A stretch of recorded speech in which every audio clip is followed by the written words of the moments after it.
So today we continue our rest part of our topic. Our head point is types of order. So our first point is the standing order. If any medication order cancelled by the doctor and in this cancelled medication the doctor advise other drug is known as standing order. It means जदि doctor गोटे medicine advice करथिबे तो से medicine cancel करिकी तो आउ गोटे जो medicine को एडवाइस करते सेटा को हम स्टैंडिंग ऑर्डर कह जाए.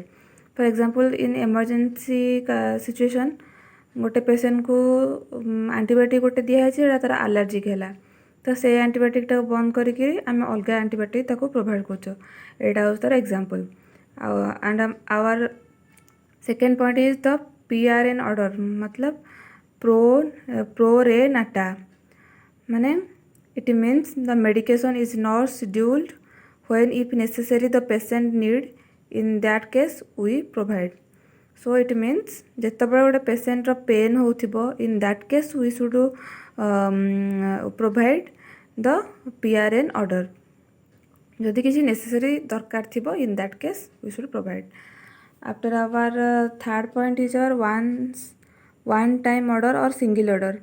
The medication is the administration by once माने जोटा जो मेडिसिनटा आम डॉक्टर थरे एडवाइस करते सेटा को आमर सिंगल ऑर्डर बोली आम कही. For example pre operative medication तो ओटी पूर्व आमर जो सब प्री ऑपरेटिव मेडिसिन सब एडवाइस होता है सेटा आमर सिंगल ऑर्डर रे जाउछि.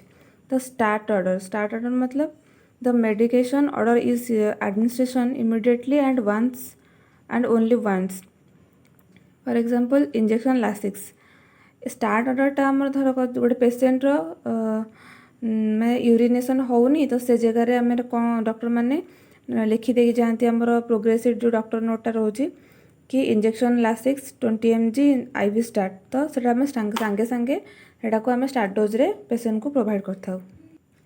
So our fifth point is verbal order and or fax order. Sometime after discussion with the doctor about the client condition through the phone, the doctor advise medicines. In that time, the nurse may write the order in the doctor's order sheet. So ଯେତେବେଳେ ଆମର ଗୋଟେ ଭର୍ବାଲି ଧର doctor ଓଟିରେ busy ଥାନ୍ତି ଗୋଟେ ପେସେଣ୍ଟର ଧର କିଛି ଗୋଟେ emergency medicine ଦରକାର ପଡ଼ିଲା से टाइम रे कौन करा जाए डॉक्टर भर्बाली भी फोन रे भी एडवाइस करते यही मेडिसिन कि यही इंजेक्शनटा पेशेंट को प्रोवाइड कराया तो सेटा को आमर फैक्स ऑर्डर कह जाए. फैक्स ऑर्डर पर भी आमर हॉस्पिटल रजिस्टर भी रोचे जो थे कि आमर माने को डॉक्टर एडवाइस कले तांको ना आउ तांको साइन भी तमे माने डॉक्टर ओटी आस सारा पर करइबो सेमती आम रजिस्टर भी गोटे मेंटेन हुए हॉस्पिटल रे. So our next point is route of administration of medication. So route का मतलब है कौन माने आम पेशेंट को जो मेडिसिन दौचे को रूट रे आम पेशेंट को दौचे प्रोवाइड करुचे सेटा को आम route of administration of medication कहू. So our first point is oral administration जोटा कि आम पार्टी रे आम जो मेडिसिन गुटा सब देता ओराली सेटा को आमर ओराल एडमिनिस्ट्रेशन कह जाए. सबलिंगल एडमिनिस्ट्रेशन जोटा कह जाए जोटा कि आम जीभ तले जो मेडिसिन गुड़ाक सब एडवाइस होता है रखिकी मैंने खाइबा सेटा को आम सबलिंगल कह जाए एडमिनिस्ट्रेशन मेडिकेशन.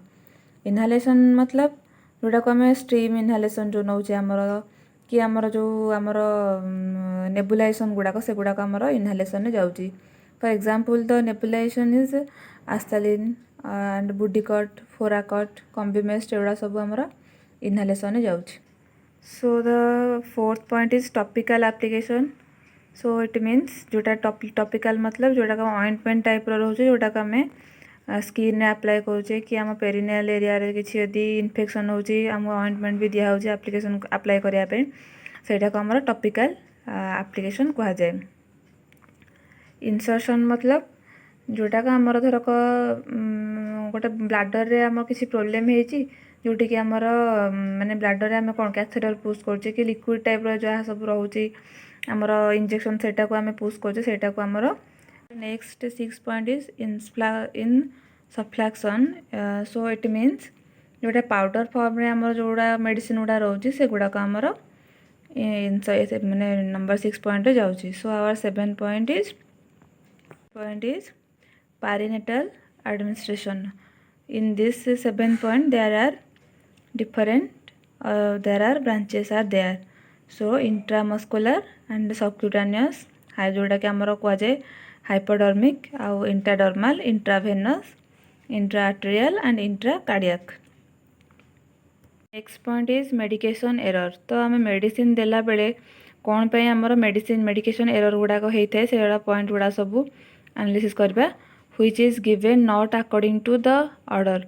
जो मेडिसिन धरक आम पेसेंट को दौचे ऑर्डर हो न कि आम भूल पेसेंट को दे दौचे तो से जिनस भी मेडिकेशन एरर कह जाए. सेटा medication was given but not charted. देच पेसेंट को किंतु सेटा चार्ट करन तुम कि साइन तुम करन सेटा होचे हमर मेडिकेशन एरर.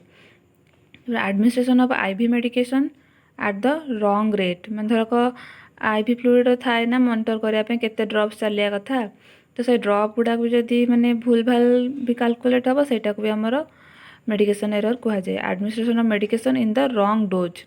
जदि आम किसी भूल डोज भी देथिबा मेडिसिन सेटा भी medication error. So administration medication at the wrong time.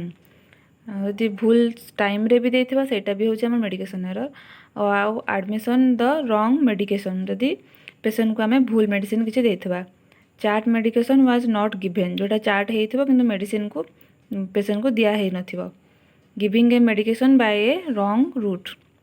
जदि किसी भूल रूट रे आम धरक इंट्रामस्कुलार दिखाई दवापाई तुम ओराली तक दे देच कि इंट्राभेनस दे देच सेटा हूँ आमर मेडिकेशन एरर रे जीव. Administration of medication to the wrong client. धर गोटे पेसेंट चार्ट तुम नहीं से पेसेंट को नदे तुम अदर पेसेंट को देदेल तो से क्षेत्र में भी आमर मेडिकेशन एरर माने लगा जाए.